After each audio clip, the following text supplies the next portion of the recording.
Welcome to Not Milk Never Milk. Subscribe if you're lactose intolerant. In this video, I will explain how to file e-tax online.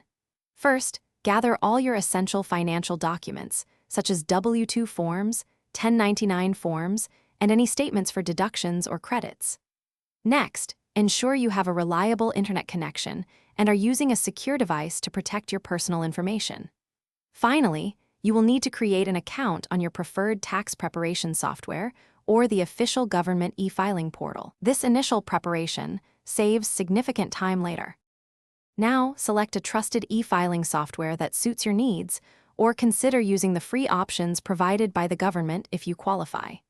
Once chosen, begin entering all your financial data, including income from various sources, eligible deductions, and any tax credits you may claim. Take your time during this step. Accuracy is paramount. Many programs offer a step-by-step guide to help you through each section. After inputting all your information, it's crucial to thoroughly review your entire tax return.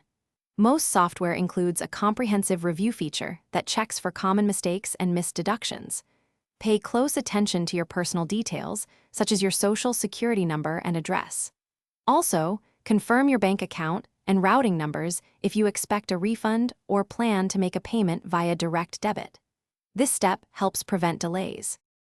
The final step is to electronically sign and submit your return. You'll typically use a 5-digit personal identification number or your prior year's adjusted gross income to verify your identity. Once signed, click the Submit button to send your return to the tax authority. Immediately after submission, you should receive a confirmation number.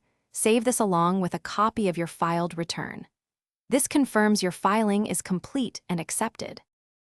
Thanks for watching. If this was helpful, leave a like and consider subscribing. See you next time.